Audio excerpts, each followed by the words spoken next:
Bien, vamos entonces a dar inicio ya a esta parashá número 37. Bienvenidos todos a este Shabbat, a esta nueva enseñanza, parashá número 37, que se llama Shelach Lecha, envía por ti. Envía por ti, Bemidbar 13:1 al 15:41. Bueno, esta parashá, amados hermanos,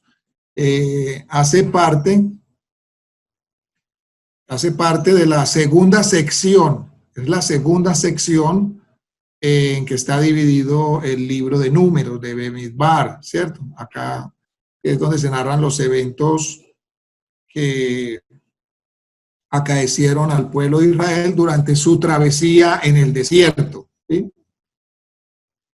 Esta parashá comprende capítulos 13 al 15, esta porción de la Torá que toca para esta semana. Es del capítulo 13 al 15, y allí se registra en primer lugar pues el episodio de los exploradores, ¿cierto? En la mayoría de las traducciones en español dice espías, pero la palabra allí correcta es exploradores, o sea, personas que fueron a explorar la tierra. Hay mucha diferencia entre explorar o ser exploradores y ser espías, ¿cierto? Bien, en segundo lugar, el Eterno determinó mandamientos en forma profética para cuando Israel estuviese en la tierra prometida. Eso está en capítulo 15, del 1 al 31. Y en tercer lugar, determina la gravedad para el pueblo de Israel de infringir el Shabbat, 15:32 al 36, ¿cierto? Allí vemos pues la historia de aquel hombre que por encender fuego o ir a buscar leña para encender fuego fue sentenciado a morir.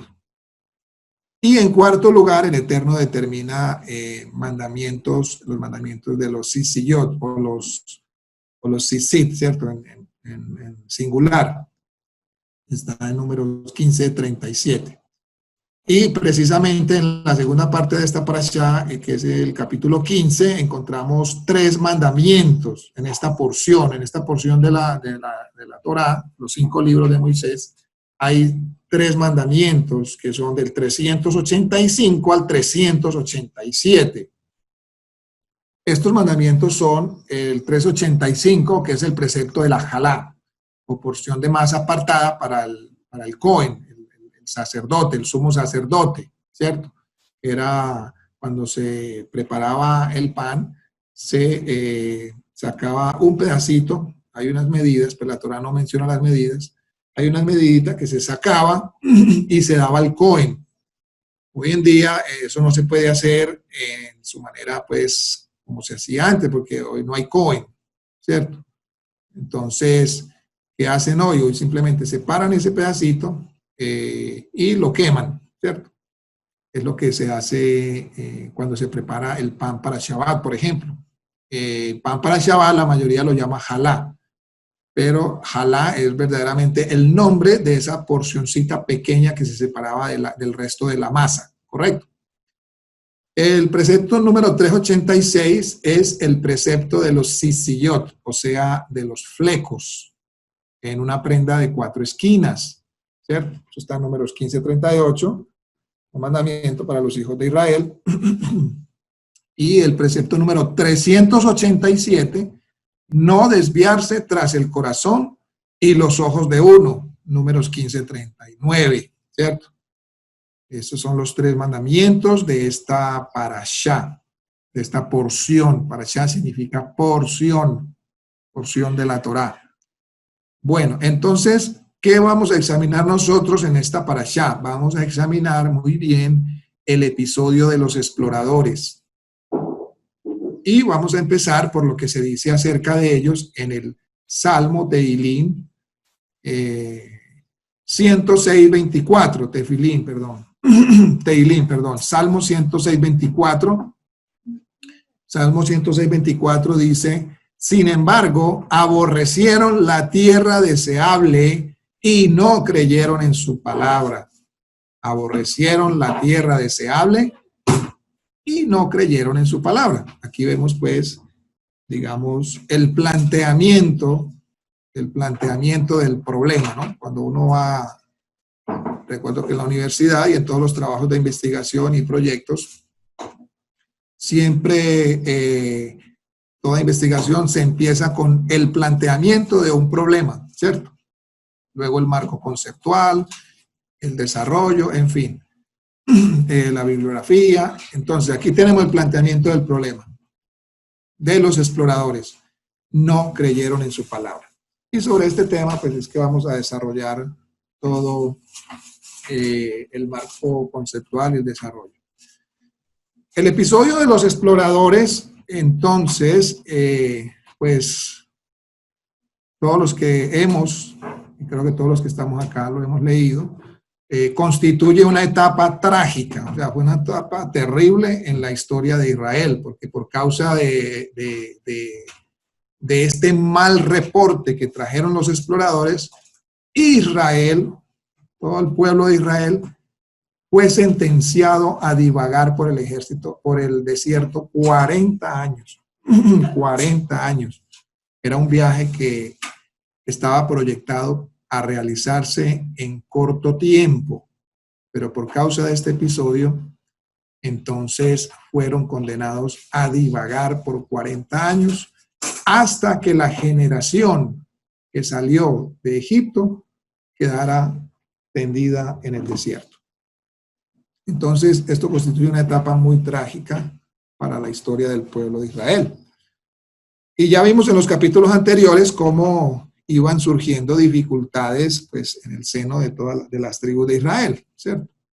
Estas dificultades se debieron principalmente al malestar del pueblo, a su debilitada fe o fidelidad en el Eterno, que los había liberado pues, de la tierra de Egipto. Vemos que en el capítulo 12, Miriam y Aarón habían incurrido en calumnia, ¿no? En difamación contra su hermano. Y este espíritu pues continuará creciendo hasta culminar con este enojoso y grave episodio. Ellos difamaron de la tierra, ¿cierto? Difamaron de la buena tierra que fluye leche y miel, los exploradores, y contaminaron a los demás al esparcir estas difamaciones y calumnias. Entonces aquí vemos algo muy importante, ¿no? Cómo nosotros debemos sujetar nuestra lengua, sujetar nuestra boca de rumores, de murmuraciones, difamaciones, calumnias, porque muy fácilmente podemos contaminar a otros, ¿sí? Y de igual manera, no solamente sujetar nuestros labios o nuestra lengua, sino sujetar nuestros oídos, o sea, no prestarnos para oír calumnias o difamaciones, ¿correcto? Eso es bien importante. Entonces, junto con el del becerro de oro, recuerdan el becerro de oro también cuando el pueblo de Israel idolatró, cometió idolatría, cuando Moshe también se había demorado 40 días.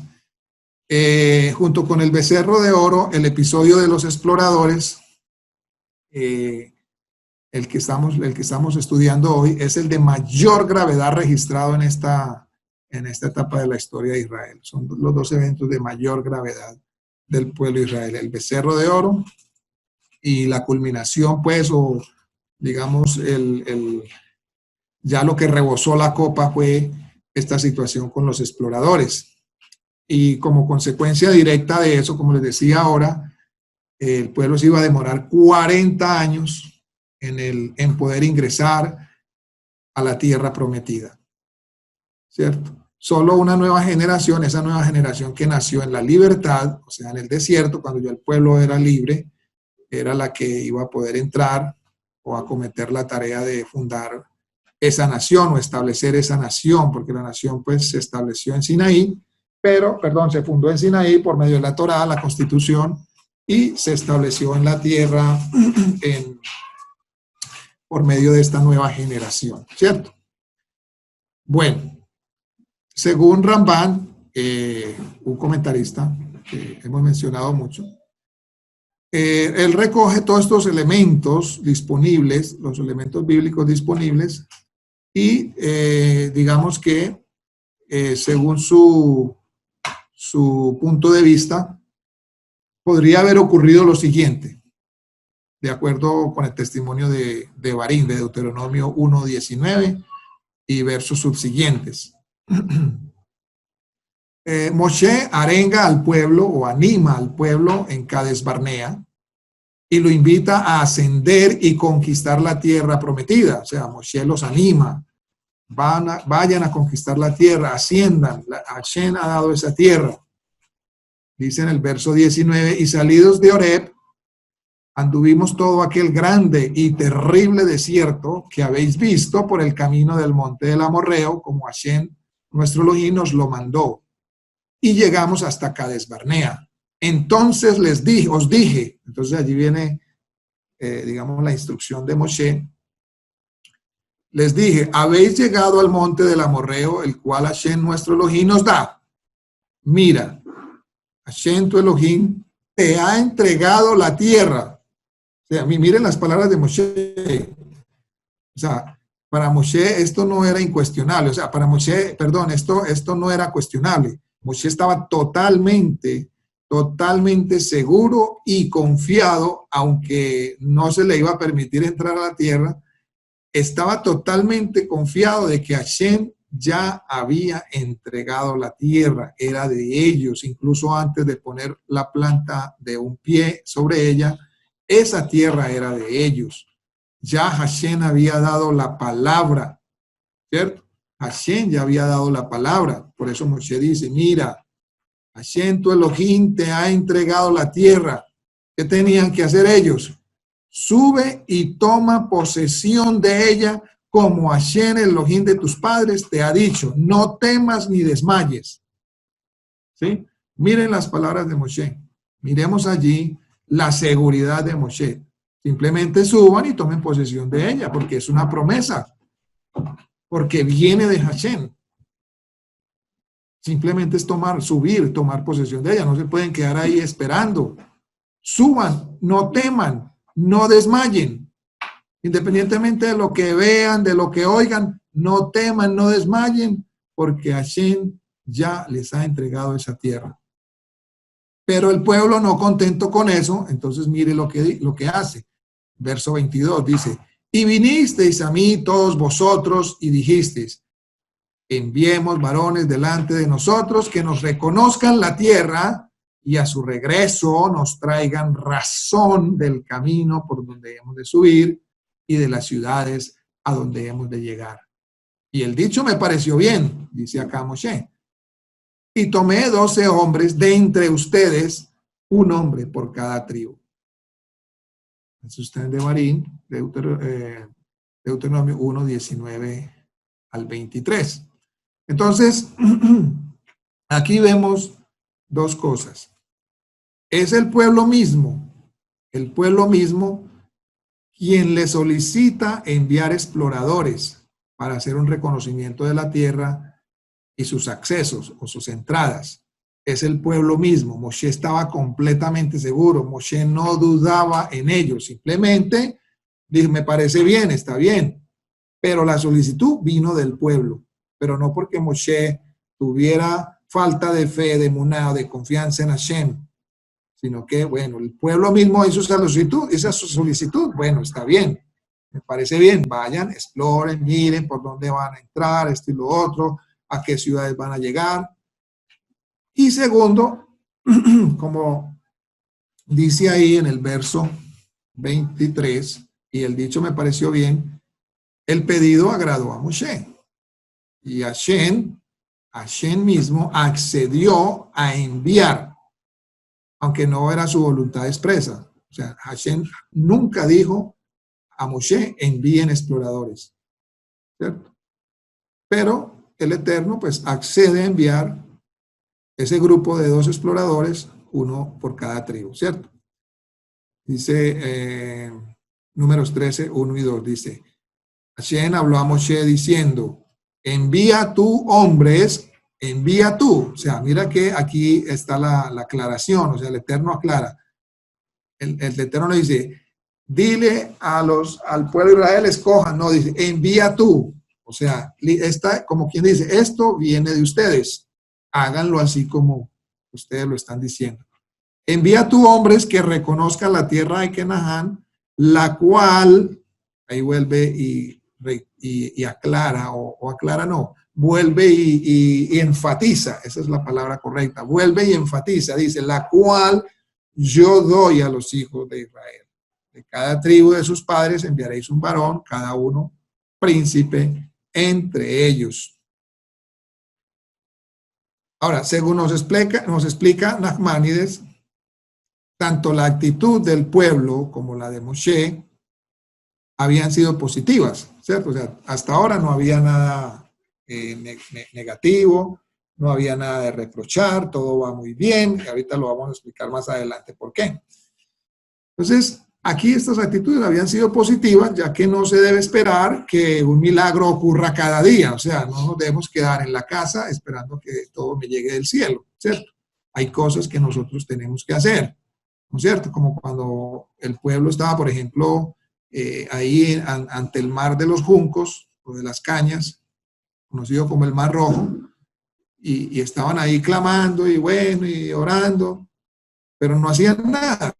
Entonces el Eterno le dijo, Moshe, pero ¿qué hacen ahí? ¿Qué hacen ahí clamando? Crucen, caminen, ¿cierto? Entonces, esa actitud nuestra de buscar la voluntad de Hashem es lo que hace que se abra el mar, ¿cierto?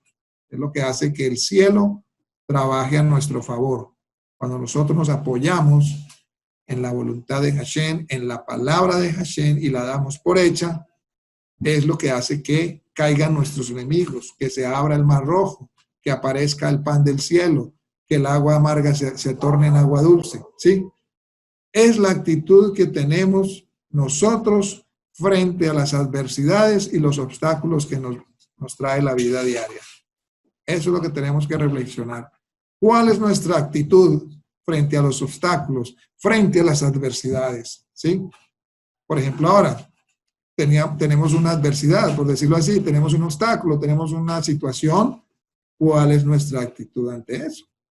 ¿Con qué, con qué actitud vamos nosotros a enfrentar esa situación que tenemos?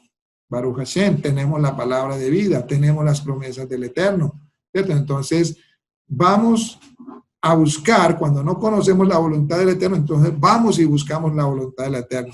Cuando tenemos clara, hermanos, cuando tenemos clara la manifestación de la voluntad del Eterno, ni siquiera necesitamos abrir nuestra boca, ni siquiera necesitamos discutir. Cuando nosotros tenemos clara la voluntad de Dios, ni siquiera tenemos que discutir.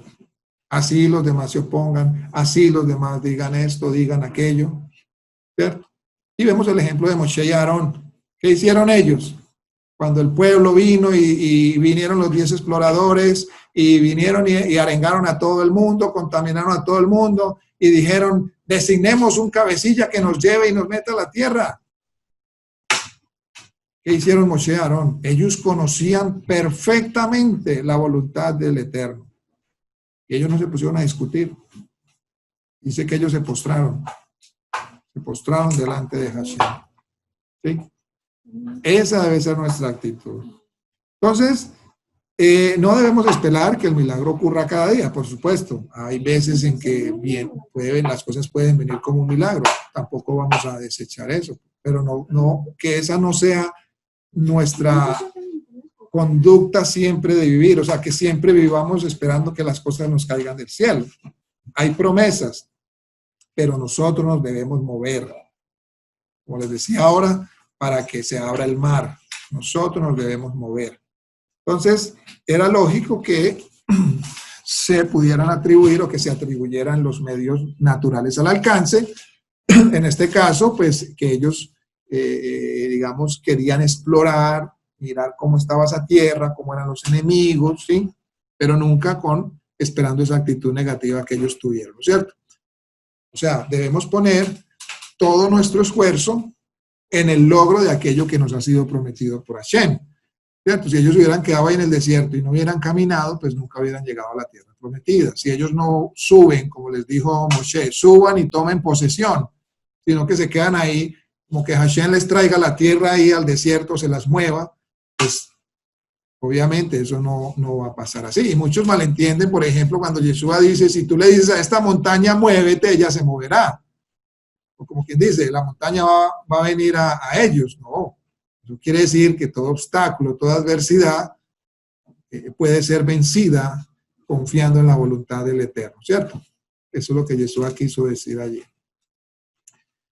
Por supuesto, habrá cosas sobrenaturales como las vemos en la Torá, se abrió el mar rojo, cayó pan del cielo, Yeshua caminó sobre las aguas, le dijo a sus discípulos caminen sobre las aguas, resucitó. Eso es correcto.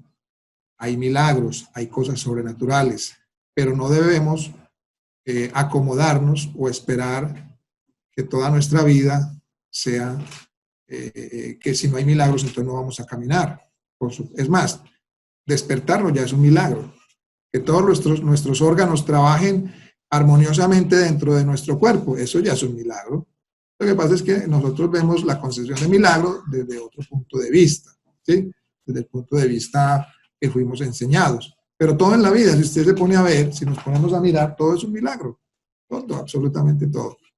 Bien, entonces debemos poner todo el esfuerzo, todo el esfuerzo en poder lograr aquellas cosas que nos han sido prometidas por Hashem. No esperar que todo nos caiga del cielo. Por ejemplo, si Hashem te prometió sustento, parnasá, un trabajo, ¿cierto? Si Él te ha prometido que Él no te dejará, que no te abandonará, ¿cierto? Pues no debemos quedarnos en casa acostados esperando a que nos llamen de una empresa que ni siquiera nos conocen. Como quien dice, alguien necesita, vamos a decir, yo soy contador, alguien necesita un contador. Bueno, voy a esperar a que cualquier empresario me llame a mi casa, porque yo soy contador, que el Eterno haga el milagro, ¿sí? Pues eso es absurdo. Entonces, ¿qué debo hacer yo? Bueno, Hashem me ha dado promesas, me ha dado esta profesión, Baruch Hashem me ha dado los recursos, bendito el Eterno. ¿Qué debo hacer yo? Bueno, Hashem, tú dices que tú me provees, tú dices en tu palabra que tú nunca me abandonarás y en tus manos encomiendo mi camino, tú guardarás mi salida y mi entrada. Entonces yo salgo, Hashem, dirígeme, Padre Eterno, a encontrar la persona o el lugar correcto donde tú desees que yo esté trabajando, ¿cierto? Entonces él ve esa actitud, él ve una actitud diferente.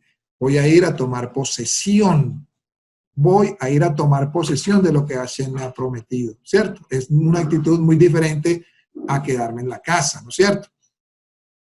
Entonces no me voy a quedar en la casa esperando a que un empresario o dueño de una empresa me llame para que yo le asesore contablemente, ¿cierto? No, por el contrario, yo salgo de mi casa confiado en Hashem, ¿salgo a qué? A explorar el terreno, a explorar la ciudad, confiando en que Hashem es quien me lo ha prometido, ¿cierto? Y Hashem, viendo esa actitud, viendo esa disposición, esa disponibilidad, viendo esa confianza, Él entonces nos encaminará hacia la persona o hacia el lugar correcto donde necesitan a alguien exactamente con mis cualidades y mis habilidades. Miren que es una actitud diferente, ¿no? La historia de Ruth, por ejemplo, nos muestra muy claramente esta actitud. ¿Recuerdan a Ruth la Moabita?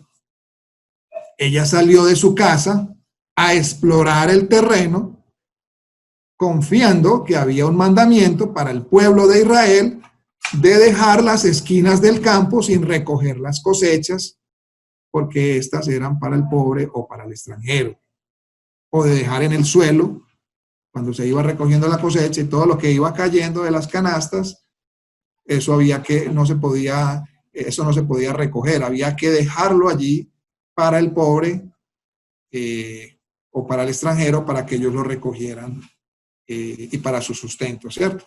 Mira lo que dice Levítico 19 del 9 al 10.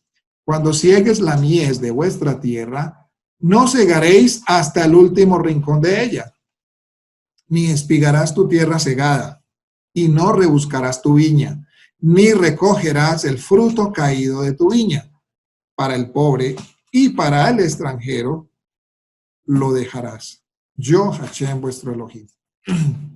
Este es un mandamiento, ¿cierto? Entonces Ruth, que era una extranjera, confiaba plenamente que estaba en la tierra de Israel, donde había unos mandamientos para el pobre y para el extranjero.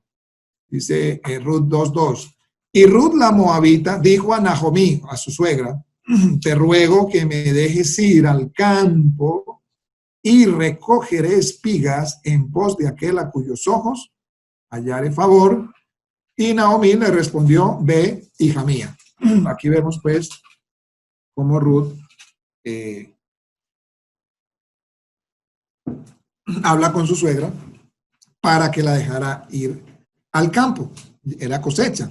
En ese momento había cosecha y ella sabía y confiaba de que la palabra de Hashem tenía cumplimiento. Ruth salió a explorar el campo confiando en la palabra de Hashem. Ella salió y se apoyó en la palabra del Eterno, en las promesas del Eterno. No se puso a razonar, por ejemplo, la vida está muy dura, nadie me va a ayudar, me van a ver como una extranjera, mejor me quedo aquí en la casa. Ella no se puso a razonar con esos pensamientos negativos que vienen a la mente del ser humano. No, su actitud fue muy diferente. Ella no dejó pasar esa oportunidad en la que la luz de Hashem había venido a través de su palabra.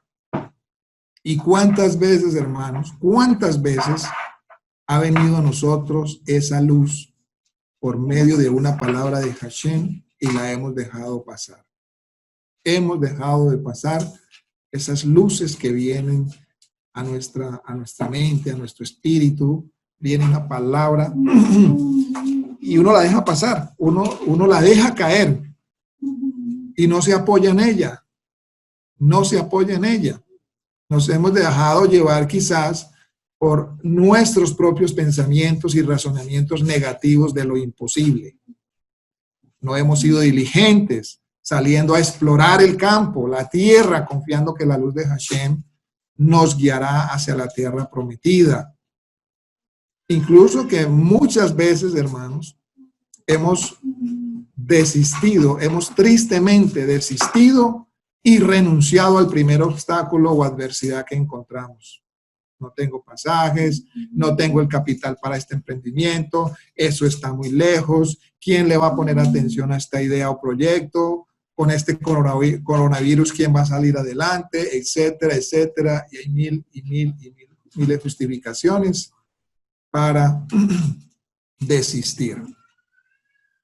Es decir, antes de salir, ya estamos derrotados. Ahora, por el otro lado, está la actitud de que cuando perdemos esas maravillosas oportunidades y queremos remediar la situación con nuestras propias ideas o razonamientos, cuando ya es demasiado tarde.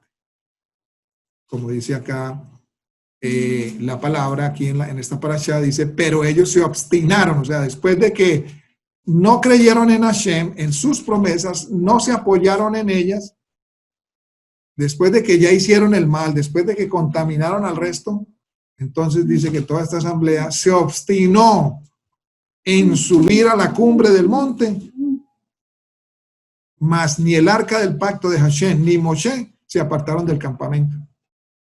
O sea, aquí vemos la otra actitud, querer remediar después de que ya se ha hecho el daño.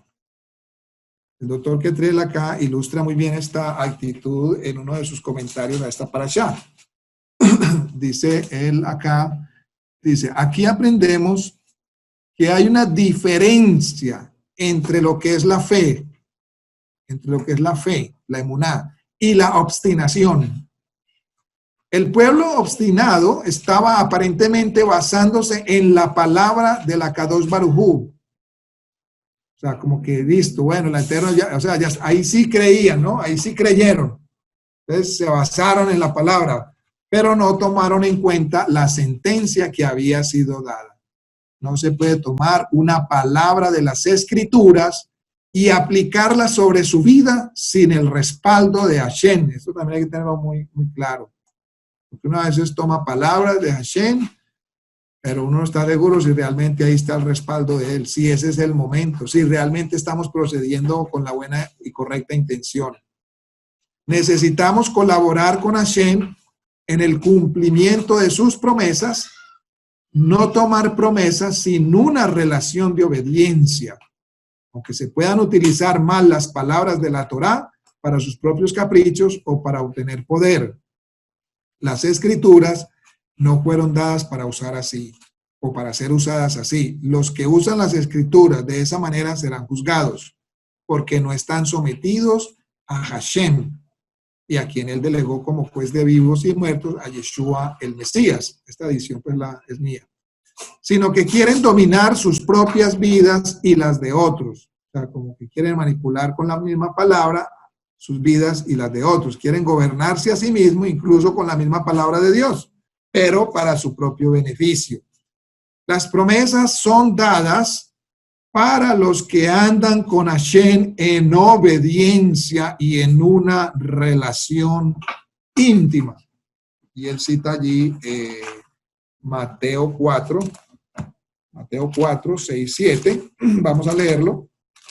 Un momentico. Él cita allí Mateo 4, 6, 7. Dice, y le dijo, el Satán le dijo a Yeshua, si eres hijo de Hashem, échate abajo porque escrito está. Ahí vemos que aquí alguien usa las escrituras, pero sin tener una relación de obediencia y de intimidad. Si eres hijo de Hashem, échate abajo porque escrito está.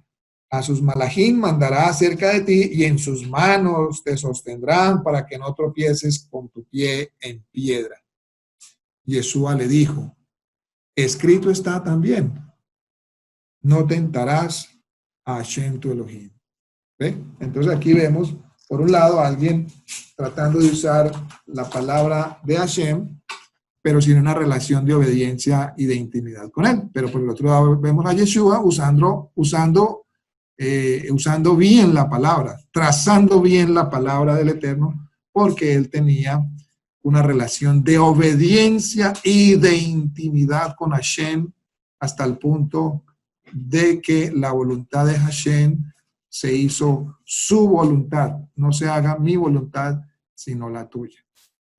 Ahora, volviendo al comentario de Nachmanides, por parte de Moshe, también que tenía una fe absoluta y una certeza incuestionable con respecto a las bondades de la tierra prometida, este episodio no implicaba duda ni debilitamiento alguno de su fe. O sea, Moshe en ningún momento dudó de la promesa de Hashem, de que él les había entregado. Ahora, podríamos preguntarnos, bueno, entonces, ¿por qué mandó a esos exploradores? Bueno, como dijimos ahora, fue el mismo pueblo que hizo la solicitud, ¿cierto? Y a Moshe le pareció bien, pero era en el sentido de lo que venimos comentando, ¿no? De que no siempre nos tenemos que quedar con las manos cruzadas. Hashem también debe ver una actitud en nosotros de confianza, y esa confianza se expresa a través de que nos movemos en su misma palabra, ¿cierto? Eso es diferente. Y por eso Moshe buscó los mejores entre las tribus de Israel. Él no buscó a cualquiera. Estas personas eran jefes. Imagínense, o sea, no, eran príncipes de las tribus. No eran personas escogidas a dedo, no, eran personas que tenían una función, eran padres de familia, eran personas jefes de tribus, de las tribus de Israel. Pero ellos acarrearon el mal sobre ellos mismos, ¿cierto? Entonces, esto también es de notar que estos exploradores eran personas que tenían mucha influencia sobre el pueblo. Ahora, el término Shelah Leja, con que se porque se titula esta parashá, que literalmente significa envía para ti o por ti, aunque se inicia el verso 2 y pues da nombre a esta presente parashá, indica también Rashi, otro comentarista, que fue utilizado por el Eterno para decirle a Moshe. Entonces, este término fue utilizado por el Eterno para decirle a Moshe, envía conforme a tu parecer. Es decir, que el Eterno le dice a Moshe, yo, Hashem, no te ordeno hacerlo. Si tú quieres, envíalos. El Eterno pues le dijo esto porque los israelitas, todo el pueblo, vinieron ante Moshe y le dijeron, Devarim 1:22. Devarim 1:22 está escrito, enviemos hombres delante de nosotros para que exploren por nosotros la tierra. Entonces, pero mire que Moshe, el primero va y consulta ante Hashem, o sea, él no dice, listo, hagámoslo, envíenlo. No, el primero va, dice, va ante Hashem y le dijo, ¿por qué quieres enviar exploradores? Entonces Moshe, el Eterno le dice, ¿por qué quieren enviar exploradores? Yo ya les he dicho que la tierra de Israel es buena, ¿cierto? O sea, el Eterno ya les había dicho que era una tierra que fluía leche y miel y que era una tierra que ya les había entregado, que ellos simplemente tenían que tomar, ¿qué? Posesión de esa tierra. Entonces, es como si Hashem le dijera por sus vidas, puesto que no basta, como quien dice, no basta con lo que yo les he dicho de esa tierra. Entonces, yo les voy a dar la oportunidad de errar a través de las palabras de los exploradores con el objeto de que no tomen posesión de ella. O sea, porque vieron también, se vio también, quizás de parte de Hashem, vio esa desconfianza del pueblo, como efectivamente se pudo comprobar más adelante cuando ellos se amedrentaron con lo que vieron en la tierra. Esto que dice Rashi concuerda con algunos comentarios sobre este acontecimiento en los escritos apostólicos. En 1 Corintios 10, 1-5 dice, porque no quiero, hermanos, que ignoréis que nuestros padres todos estuvieron bajo la nube y todos pasaron el mar y todos en Moisés fueron bautizados, sumergidos en la nube y en el mar y todos comieron el mismo alimento espiritual y todos bebieron la misma bebida espiritual porque bebían de la roca espiritual que los seguía. Y la roca era el Mashiach. Pero de los más de ellos no se agradó Elohim, por lo cual quedaron postrados en el desierto. Mirad, hermanos, dice también Hebreos 3:12-19, mirad, hermanos, que no haya en ninguno de vosotros un corazón malo de incredulidad para apartarse de Hashem, del Elohim vivo. Antes, exhortaos los unos a los otros cada día, entre tanto que se dice hoy, para que ninguno de vosotros se endurezca por el engaño del pecado, porque somos hechos participantes del Mashiach, con tal que retengamos firmes hasta el fin.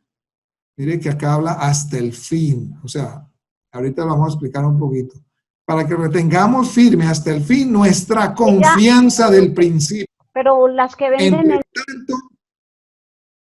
entre tanto que se dice, si oyeres hoy su voz, no compraba en la mayorista, como en la provocación. Entonces miren que acá dice, porque somos hechos participantes del Mashiach, ¿cierto? Al principio creímos en el Mashiach, en su muerte, en su resurrección, nos arrepentimos, nuestros pecados son lavados, perdonados, pero ahí es donde empieza.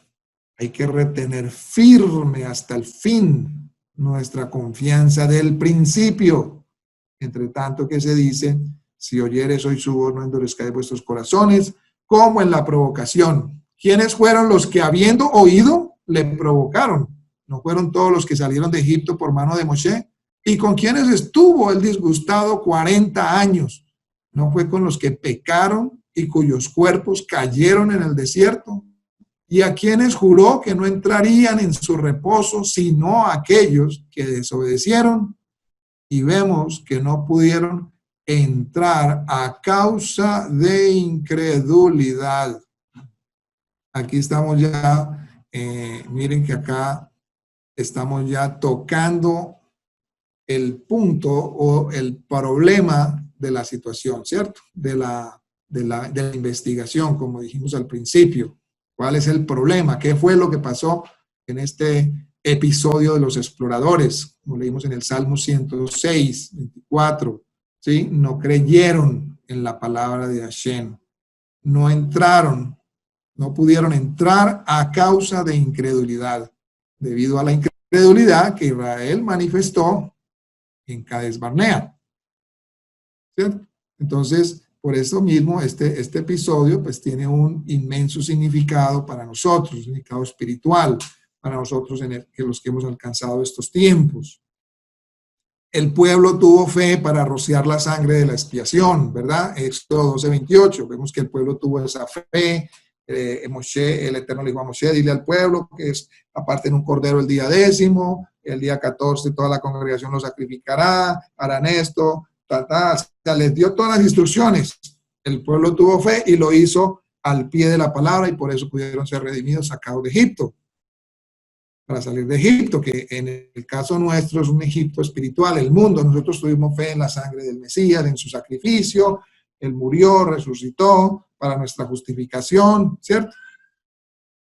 El pueblo tuvo fe para salir de Egipto, para hacer lo que el Eterno les dijo, pero no tuvo esa misma fe para entrar en el descanso de la tierra prometida.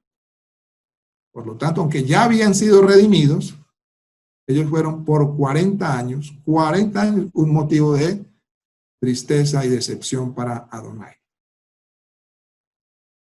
Tuvimos fe y confianza en la obra del Mesías, nosotros que hemos sido redimidos en estos tiempos, ¿cierto? Tuvimos esa fe, ese primer amor, esa confianza en la obra redentora del Mesías.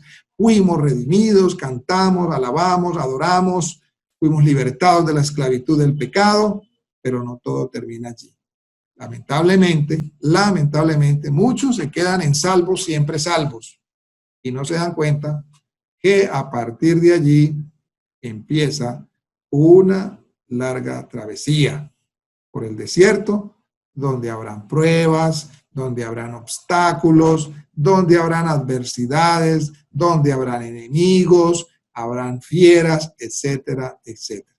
Pero ahí es precisamente, hermanos, allí donde será probada esa fe del principio, qué tan genuina es.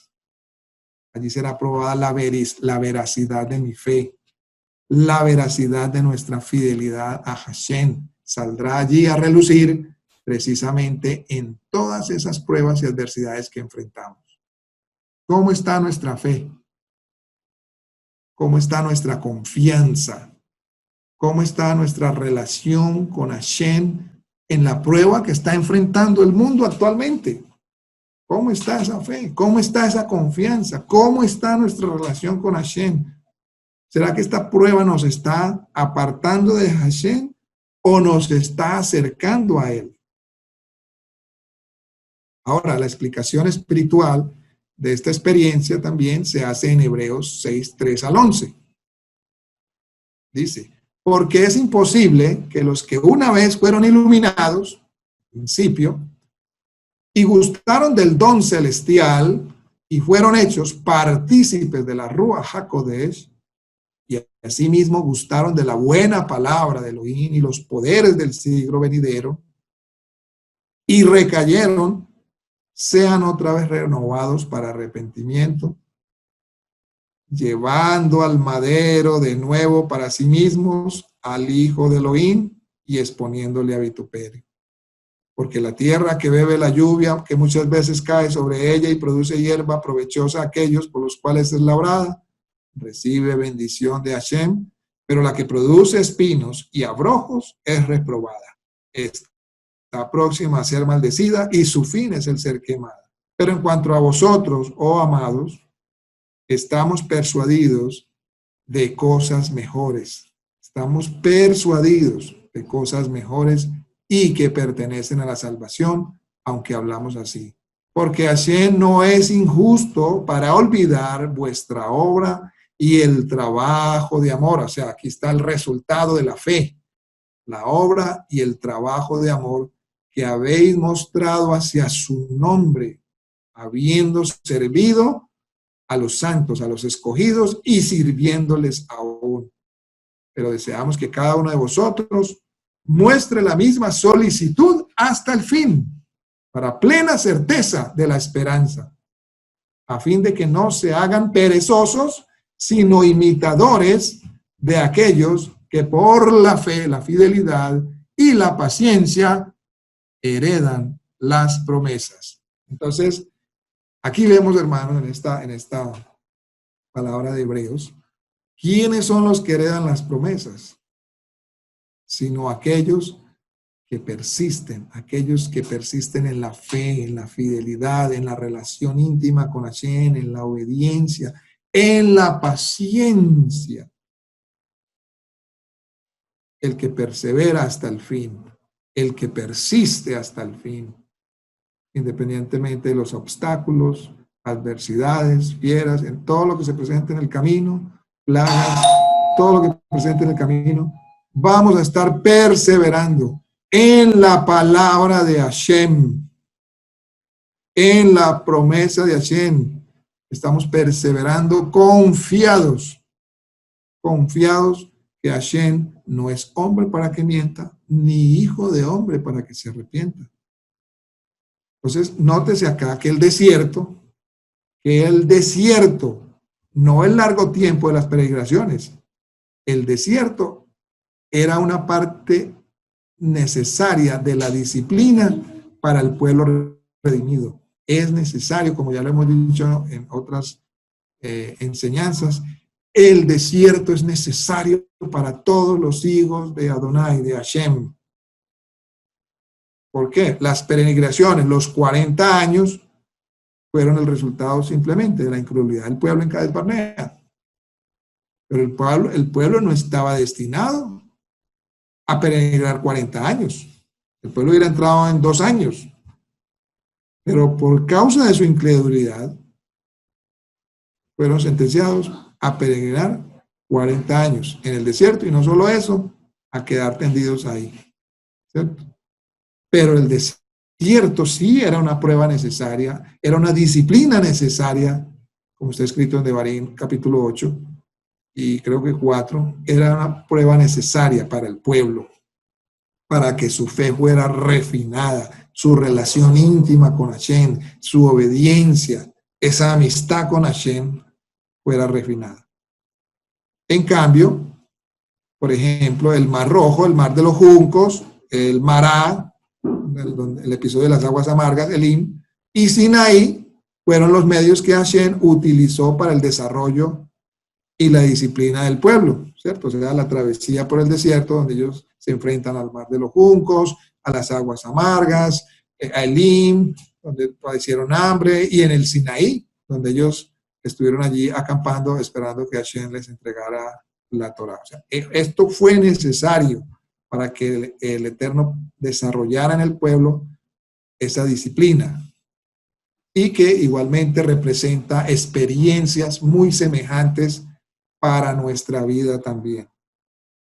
Por ejemplo, el Mar de los Juncos, o conocido como el Mar Rojo, para nosotros simboliza el madero, o sea, el madero del Mashiach, donde él murió, donde él fue allí ejecutado como si fuera el más grande de los criminales.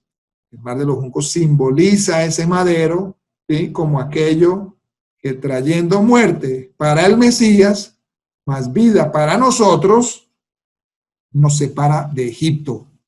El madero es lo que nos separa de Egipto. Es decir, la humanidad es antes del madero y después del madero. Adán, el primer Adán, llegó ¿hasta dónde? Hasta el madero. Después del madero empieza una nueva creación. ¿Hemos creído eso? Entonces, el madero es lo que nos separa a nosotros de Egipto, o sea, de la vida gentil que llevábamos, de la vida de las naciones, de las costumbres de las naciones o del mundo. En el sentido, pues, de que de la cultura, ¿no?, de la cultura de este mundo, que se opone a la cultura de Hashem, ¿cierto?, a la Torá, a la instrucción de Hashem. como dice Gálatas 6:14, muy bien lo dice allí el apóstol Pablo, dice, pero lejos esté de mí gloriarme, sino en el madero de nuestro Adón Yeshua HaMashiach, por quien el mundo, miren esto, por quien el mundo me es crucificado a mí y yo al mundo. O sea, la vieja naturaleza de Pablo, lo que está diciendo allí es que todo quedó allí en el madero. Después del madero empieza un nuevo Pablo, un nuevo Shaul, así como empieza un nuevo hombre, un nuevo yo. O sea, ya allí no soy yo, ya no vivo yo, mas vive el Mashiach en mí. Ahora, la experiencia de Mará, de las aguas amargas, señala el poder de Hashem, para hacer de las cosas que no son contrarias una bendición.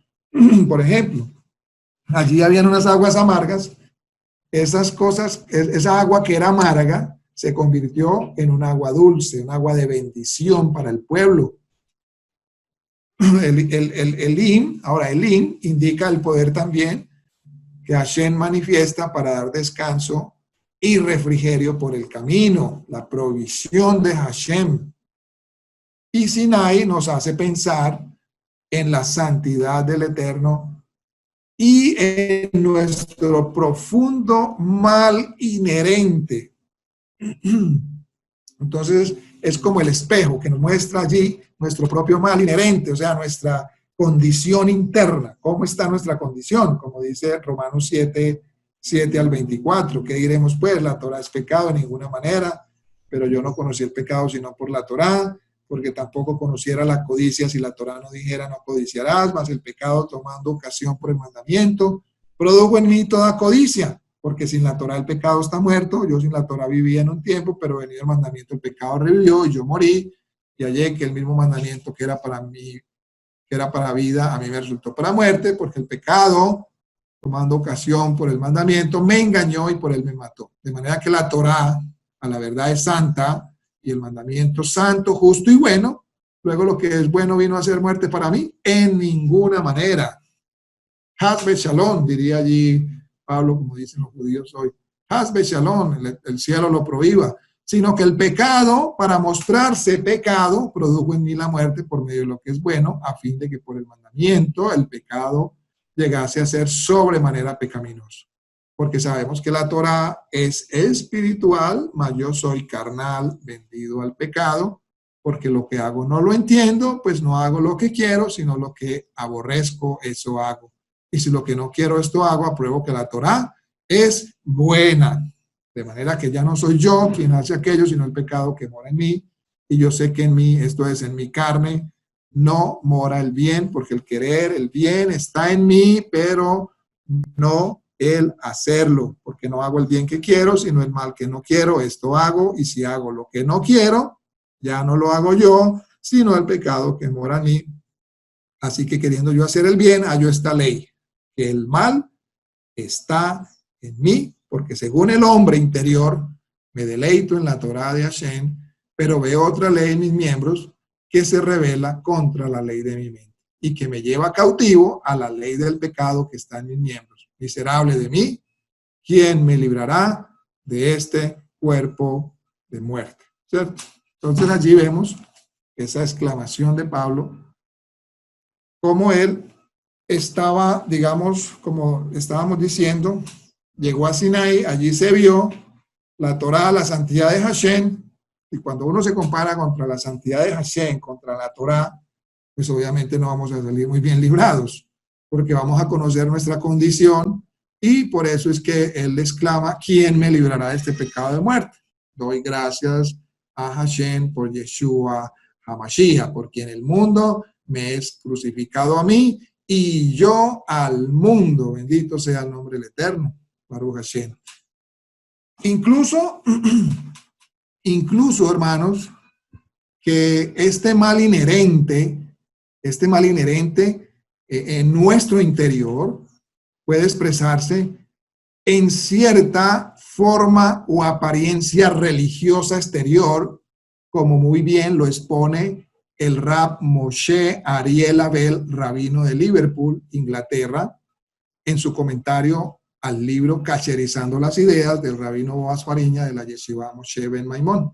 Un libro bueno, pequeño, interesante, y extraje, me pareció muy interesante este comentario de este rabino, el rabino Moshe Ariel Abel, que es un rabino de Liverpool, Inglaterra, y me pareció muy, muy adecuado para lo que estamos aprendiendo.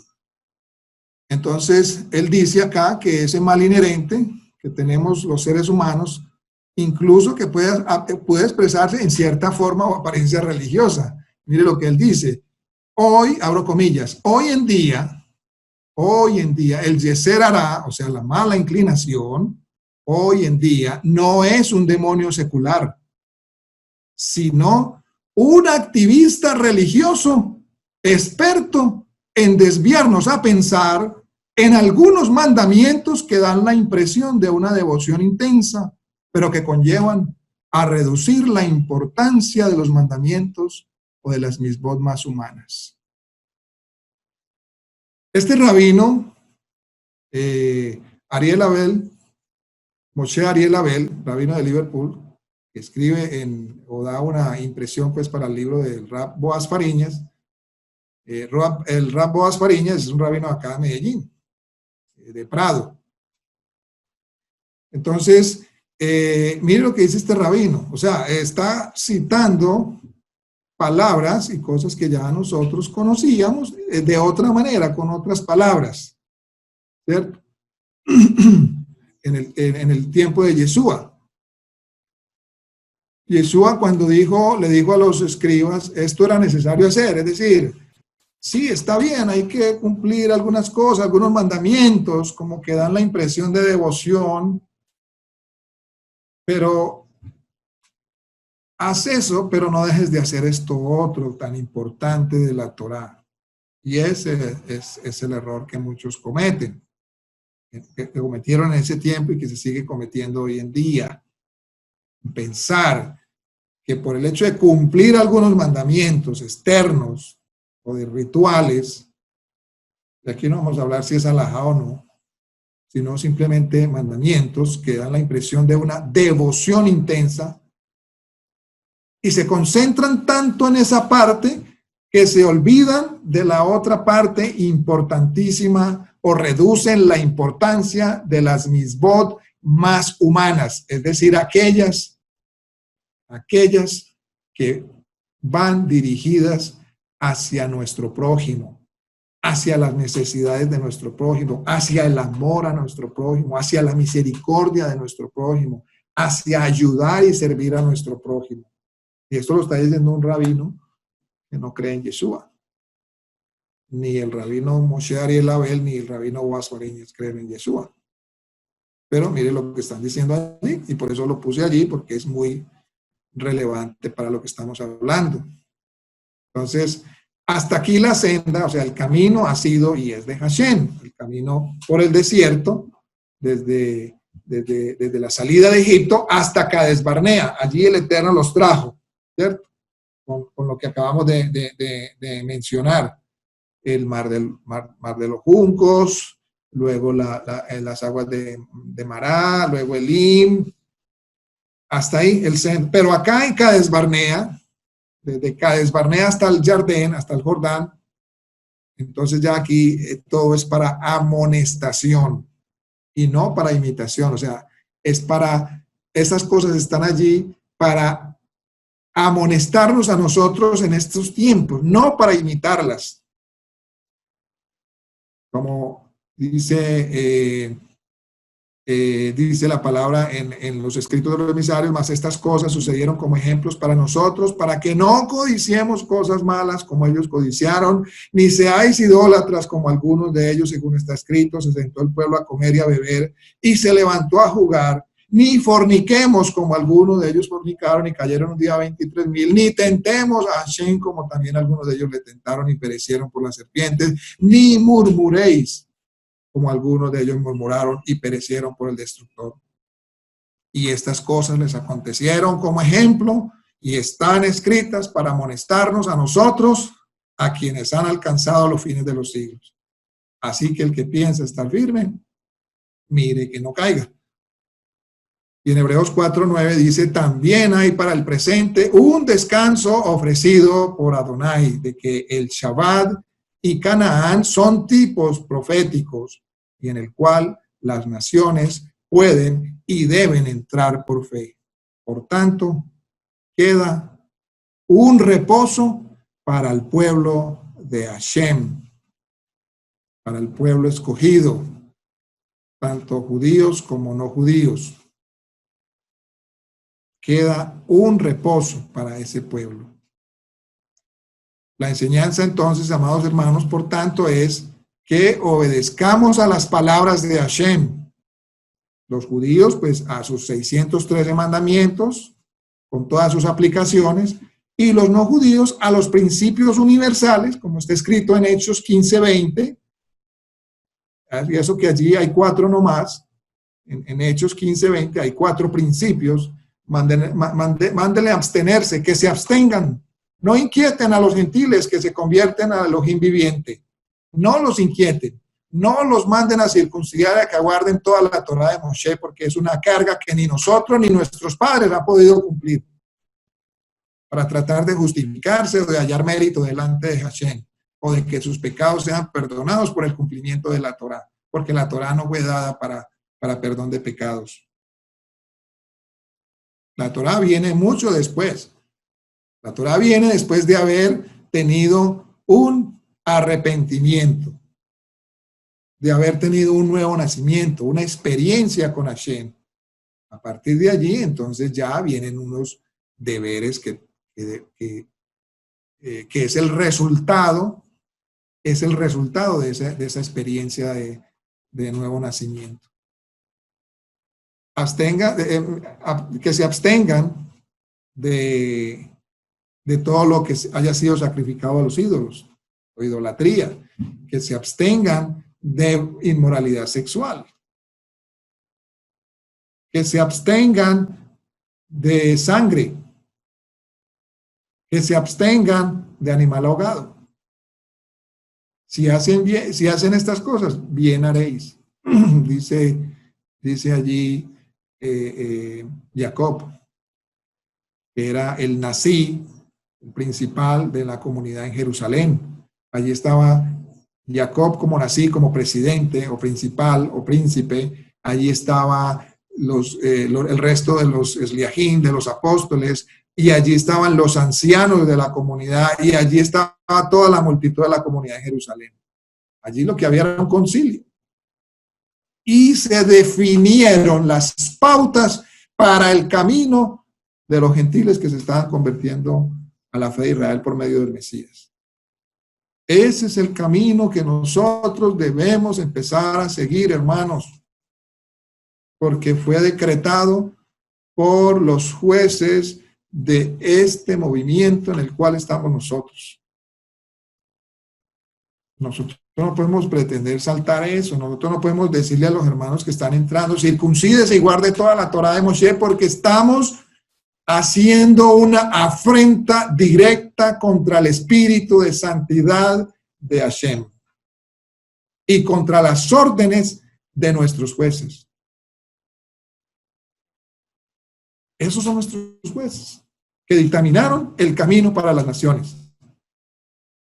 Que puedes reunirte en Shabbat, aprender en Shabbat, ¿cierto? Porque Moshe tiene quien lo enseñe cada día de reposo, y allí vas aprendiendo, y allí irás mirando qué aplica a ti, qué no aplica, porque no todo te aplica a ti. No todo le aplica al hombre, no todo le aplica a la mujer, no todo le aplica al levita, o sea, hay mandamientos que fueron dados para cierto grupo de personas, aún dentro del mismo pueblo de Israel. Le fueron dados al sumo sacerdote y a sus hijos, que es un subgrupo sacado de Coat o de Keat, un hijo de Leví. Y fueron dados mandamientos también para el resto de los levitas, los hijos de Merari y de Gereshom, hijos de Leví. Como también fueron dados unos mandamientos para los hombres y para las mujeres. Como a Israel se le dieron unos mandamientos diferentes a las naciones. O sea, todo tiene un orden. ¿Por qué se nos hace tan difícil entender que Hashem tiene un orden establecido en su creación? Y que eso no hace a nadie más o menos. Simplemente son unas responsabilidades y unas funciones. Pero cuando todo el mundo, Israel y las no naciones, estamos delante de Hashem, todos somos iguales. Somos totalmente iguales, seres humanos creados a la imagen y semejanza de Hashem. Ni menos ni más. Los judíos no son un error de Hashem. Nosotros en las naciones tampoco somos un error de Hashem. Tenemos unas funciones, unas responsabilidades. El hombre no es un error de Hashem. La mujer no es un error de Hashem. Pero cuando los dos vienen a compartir o a formar una unidad, cada uno tiene sus propias funciones, sus propias responsabilidades, pero forman una unidad. O sea, se puede formar una unidad en la diversidad. Hombre, mujer, Israel, las naciones. Podemos formar una unidad en la diversidad, ¿cierto? Entonces, esta enseñanza es que obedezcamos a las palabras de Hashem, los judíos, a sus 613 mandamientos, como les decía, con todas sus aplicaciones, los judíos y los no judíos, a los principios universales, Hechos 15:20, todo lo que nos aplique, las aplicaciones que se derivan de estos principios. No robarás también, honra a tu padre y a tu madre, en fin, podemos guardar el Shabbat en sus principios básicos, separarlo, apartarnos de nuestras actividades, como dice Isaías. Mira, aquí está el principio universal. Isaías 50 y creo que es 56 o 58. 58. Si retrajeres del día de reposo tu pie de hacer tu voluntad en mi día santo y lo llamares delicia, santo, glorioso de Hashem y lo venerares, no andando en tus propios caminos, ni buscando tu voluntad, ni hablando tus propias palabras. Entonces te deleitarás en Hashem y yo te haré subir a las alturas de la tierra y te daré a comer la heredad de Jacob, porque la boca de Hashem lo ha hablado. ¿Cierto? Entonces, hay aplicaciones que se derivan de estos principios universales y hay mandamientos que podemos también. Es que el pueblo judío no se cierra. De hecho, Maimónides dice, Maimónides en uno de sus escritos, él dice que un gentil puede guardar cualquier mandamiento de la Torá, a excepción como de 6 o 7. Pero puede guardar cualquier mandamiento, pero no como una obligación. No como una obligación de que tiene que guardarlos, sino viendo que en la observancia con la intención correcta de los mandamientos hay bendición y hay recompensa en el mundo venidero. Esa es una actitud distinta. Esa es una cabana distinta. Yo no guardo mandamientos no, para pretender hallar mérito delante de Hashem, sino que es la respuesta, el agradecimiento por la misericordia de Hashem en mi vida. Pero eso no me va a hacer judío. Tampoco puedo pretender que el guardar un mandamiento, eso me está haciendo judío. No tengo que hacerme judío para ser del agrado de Hashem. No tengo que hacerme judío. Ahora, el que quiera ser judío, Baruch Hashem, Baruch Hashem. No podemos oponernos a alguien que quiera ser judío, que lo haga como debe ser, que lo haga con la buena intención, con humildad, con mansedumbre, pero que se siente primero a hacer cuentas. Porque no es un camino fácil, hermanos. No es un camino fácil. Se los digo porque he tenido la oportunidad incluso de empezar ese camino. De empezar ese camino de estudiar a profundidad, de iniciar incluso un proceso de conversión al judaísmo, a judíos. Pero fui honesto conmigo mismo, no estoy preparado todavía. No estoy preparado. Incluso he estado en clases con el rabino Boaz Fariñas, por internet, clases virtuales de lunes a viernes a las 10 de la mañana. Y él me abrió la posibilidad, me dijo, los domingos vamos a hacer clase de conversión todo un año. Y le dije, rabino, la verdad, no estoy preparado. Le soy honesto, soy respetuoso del pueblo judío, soy respetuoso de todas sus alajot, de todas sus aplicaciones, pero en este momento no quiero cometer el error que han cometido muchos, que por emocionalismos y por esto y lo otro, por tener una identidad, y hoy en día están haciendo quedar mal al pueblo judío. Entonces, la verdad, quiero prepararme primero como alguien en las naciones, como un justo de las naciones, con sus compromisos o deberes, y entonces ya miraremos después. Ahora, él sabe que yo creo en Yeshua, porque yo desde el principio sí le dije eso. Y tuve el otro día tuve un debate con él, pero con respeto, ¿no? No sé si los comenté. Habló mal de Yeshua, yo le dije, un momentico, usted es un judío, Yeshua era un judío, y un judío no puede hablar mal de otro judío, con respeto se lo digo. Y Yeshua a mí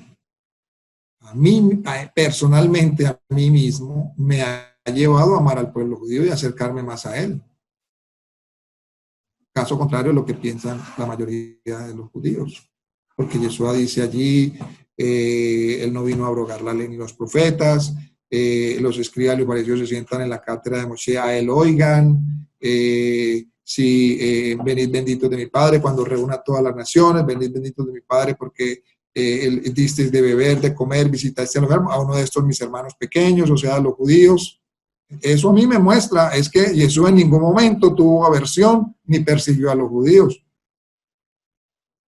Que otras religiones hayan tomado mal sus enseñanzas, las hayan tergiversado y cambiado totalmente, eso no es problema de Yeshua. Eso es pecado del hombre y ellos serán juzgados.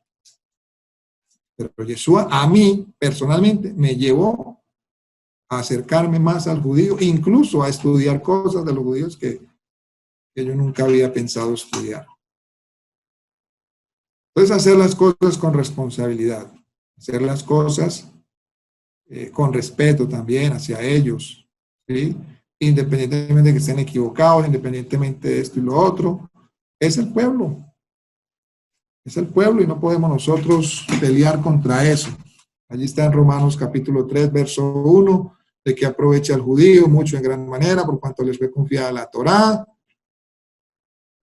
pero que si algunos de ellos fallaron, eso no anula la fidelidad de Hashem. El hecho de que algunos, como la otra vez escuché a un hermano, que porque el pueblo de Israel falló en el desierto, entonces Hashem anuló el pacto de la circuncisión con ellos. Y resulta que en el mismo desierto, el Eterno reconfirma con Yehoshua que circuncidara a toda esa nueva generación antes de que entraran en la tierra prometida. Entonces miren que a veces hablamos con ignorancia, a veces hablamos cosas por hablar. Y tenemos que ser muy cuidadosos también en eso. Porque citamos cosas y decimos cosas que Hashem no ha hecho y eso es muy delicado. Entonces, nosotros debemos tener claro, ¿cierto?, que los judíos deben obedecer a lo que a ellos se les ha sido confiado y nosotros también obedecer lo que se nos ha sido confiado o los deberes que se nos han dado por el concilio que nosotros tenemos y las derivaciones que se desprenden de esos principios. Pero cuando nosotros obedecemos a la lógica y al razonamiento propio, esto realmente no nos va a llevar a ningún descanso prometido. Eso no nos va a llevar a la tierra prometida. Como decía el profeta, el justo por la emuná, por la fe vivirá. Así no dice el profeta no dice que el justo vivirá por su inteligencia, por sus planes y previsiones, o por esos espías racionales que enviamos o que enviemos para tomar decisiones en la vida.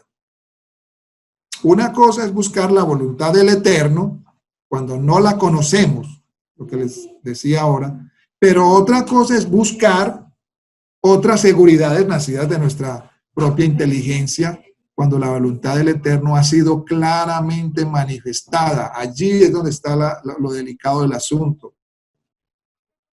Que la voluntad del Eterno la conocemos, nos ha sido claramente manifestada, pero nosotros buscamos en otras seguridades o en otras fuentes nacidas de nuestra propia inteligencia o intelecto. Bien lo dijo nuestro Santo Maestro Yeshua, si no os hacéis como niños, no entraréis en el reino de los cielos, dando a entender que cuando escuchemos o conozcamos la voluntad del Eterno, expresada en sus mandamientos, en sus promesas, debemos obedecerlas sin ponerle tantas arandelas, o sea, no poniendo arandelas, como cuando un niño obedece al escuchar la voz de su padre. Ahora, quiero también hacer acá un paralelo en este tema de los exploradores con los Sisit, o los Sisiyot, que eso está en Números 15:39.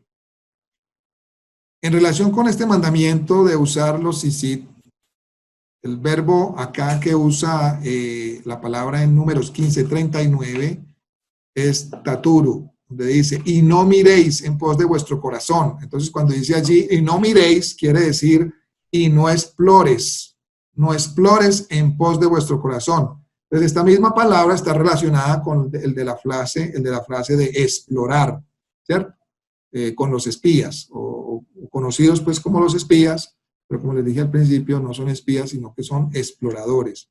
Entonces, esta palabra está relacionada, tanto la que dice allí, y no miréis, o sea, no exploréis en pos de vuestro corazón, con la de los exploradores, ¿cierto? De explorar la tierra, ir y explorar la tierra. En otras palabras, este mandamiento está relacionado allí con ese episodio de capítulo 13 de Números, que corresponde a la parashá de hoy. Entonces, esta misma o este mandamiento es para que se da para el pueblo de Israel, es para que no se vuelva a cometer el error de los 10 exploradores que solo se guiaron por sus ojos y corazones respecto a la conquista de la tierra prometida. Entonces, mire que en el capítulo 13 pasa lo del episodio con los exploradores y Hashem inmediatamente, más adelantito, en el capítulo 15, da el mandamiento de los Sisiyot, ¿cierto? Para que no se vayan en pos de vuestro corazón, de vuestros ojos y de vuestro corazón, ¿cierto? El corazón y los ojos, son los espías o los exploradores del cuerpo y actúan como intermediarios de él para que éste cometa las transgresiones, ¿cierto? Entonces, el proceso mediante el cual esto ocurre es el siguiente. El ojo mira algo prohibido, el corazón lo desea y finalmente el cuerpo va y comete la transgresión. Ese es el proceso. El ojo mira algo prohibido, parece muy bueno, muy bonito, muy apetecible, wow, tremendo. El corazón lo desea inmediatamente y finalmente entonces, ¿quién es el que comete la transgresión? El cuerpo. Entonces la intención de este mandamiento es para recordarle a Israel que Israel es un pueblo peculiar, un pueblo separado, apartado, aunque pues no faltará, y lo hemos visto muchas veces, quien considere los Sisit un adorno para alimentar su propio orgullo espiritual, ¿cierto? Pero sabemos que estos Sisit pues no fueron diseñados para el corte y adorno de las ropas, sino ¿para qué? Para levantar las mentes puras al recordar los mandamientos de Hashem, ¿cierto? Ese es el propósito de los Sisit. Nada es más contrario al honor del Eterno, incluso para nuestro propio bien, que caminar en los caminos del corazón y a la luz de nuestros ojos. Porque como dice la Escritura en Génesis 8:21, porque la intención del corazón del hombre es mala desde su juventud. Y dice en otro lado, engañoso es el corazón, ¿quién lo podrá entender? Y también dice en 1 Yohanan 2:16, porque el deseo de los ojos no proviene del Padre, sino del mundo. Entonces mire, porque ya desde ese tiempo Hashem da este mandamiento, y teniendo en cuenta que el error de los exploradores fue porque se fueron en pos de sus ojos, en pos de su corazón. Entonces, no se puede ir tras de lo que nos muestren nuestros ojos. Por eso dice que, como dice el apóstol Pablo, no andamos por vista, sino por fe. Fe, confianza en la palabra de Hashem, que es lo más seguro que tenemos. No podemos ir tras de lo que nos muestren nuestros ojos y nos incite la imaginación de nuestro corazón. Y muy bien lo decía Job, quien decía que él estaba dispuesto incluso para que el Eterno lo examinara. En Job 31:7 dice, si mis pasos se apartaron del camino y si mi corazón se fuera tras de mis ojos, ¿sí? Si mi corazón se fuera tras de mis ojos, ¿cierto? Entonces, el corazón y los ojos son los espías del cuerpo, ¿cierto? Ese es el proceso. El ojo mira algo prohibido, el corazón lo desea y finalmente el cuerpo va y transgrede. También la sabiduría de Proverbio nos recuerda en Misley 28:26, Proverbio 28:26 nos dice, el que confía en su corazón es necio, mas el que camina en sabiduría será salvo. Y quisiera terminar con las palabras del profeta Yehezkel, capítulo 6, verso 9. Y los que de vosotros, dice, escaparen, se acordarán de mí entre las naciones en las cuales serán cautivos, porque yo me quebranté a causa de su corazón fornicario que se apartó de mí, y a causa de sus ojos que fornicaron tras sus ídolos. Y se avergonzarán de sí mismos a causa de los males que hicieron en todas sus abominaciones. Que Hashem restaure todo nuestro ser interior para eliminar de nosotros el ayin ra, o sea, el corazón malo o el ojo malo. En hebreo, cuando se dice ojo malo, se refiere al corazón, ayin ra.